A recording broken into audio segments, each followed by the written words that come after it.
Gaza Strip. I myself might be called up in a month.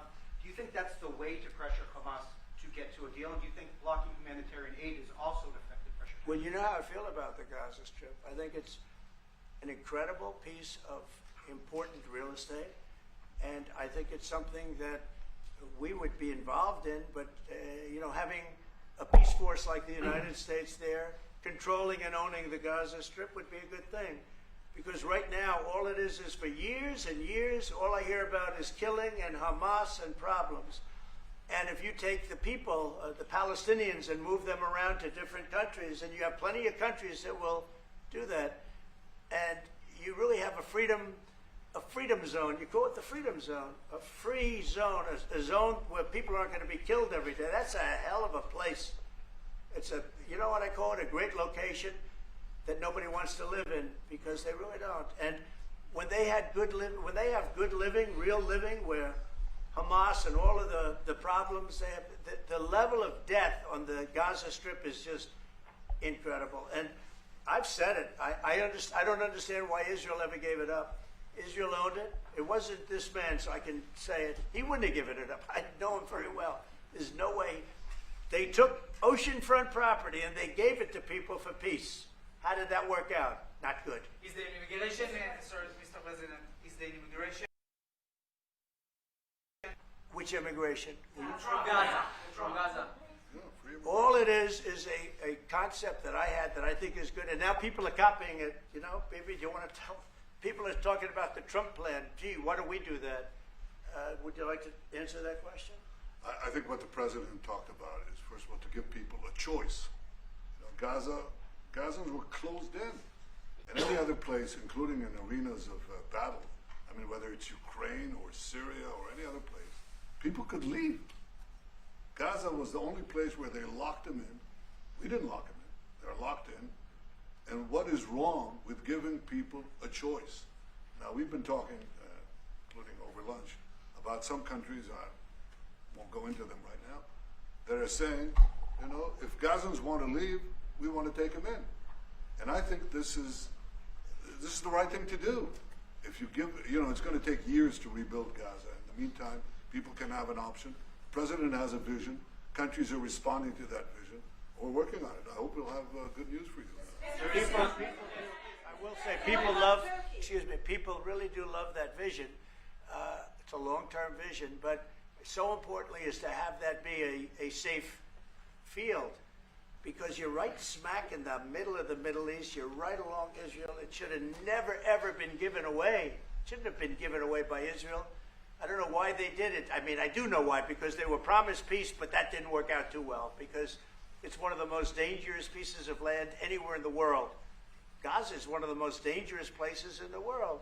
So they gave it away for a good intention, and it didn't work out that way. And a lot of people like my concept, but there are other concepts that I like too, and there's some concepts I don't like. You know what I don't like? The way it is now, because right now it's a dangerous death trap, Gaza.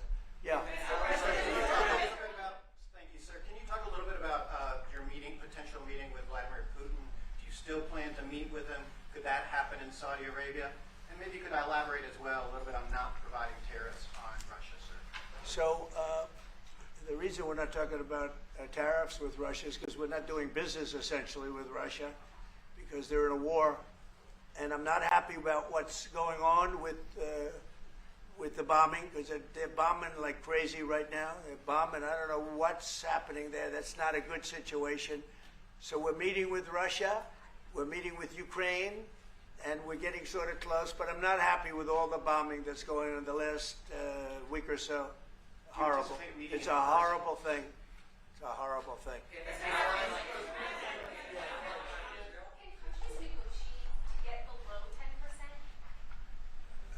In terms of tariffs? Look, we've been ripped off and taken advantage of for 40, 50, 60 years. And the reason we got ripped off and the way they did it was tariffs. They would charge tariffs, massive numbers of dollars. And when you look at China, when I took over, it was at $507 billion they were making. I call it making. A lot of people say, oh, it doesn't mean anything having a surplus. It means a lot. in my opinion. It's almost like a profit or loss statement. And when I took over, it was $507 billion that China, with this is originally, first term, and we were very, very tough on them because they were taking that money and they were building a military with it. Then when Biden came in, he let them get away with murder. He had no idea. I'll tell you what, that man had no idea what was happening, whether it was the border or China or anything else. He had no idea what was going on. And they went wild. China went wild. And the money they make is ridiculous, okay? It's just not going to happen.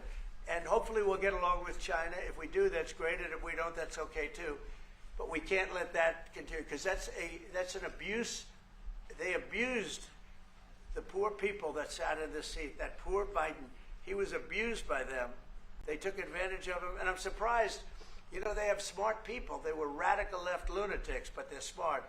I'm surprised they'd allow that to take, you know, to happen.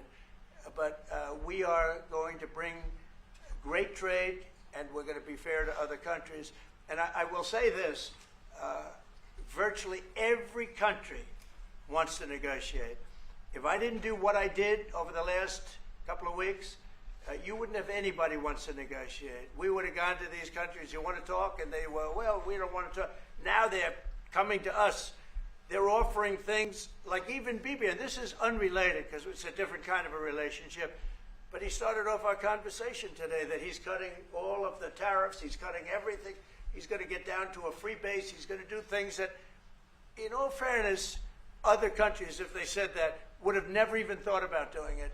Now they're offering things to us that we would have never even thought of asking them for because they're experiencing a lot of hurt. And the hurt is that they've taken advantage of us and we finally fought back.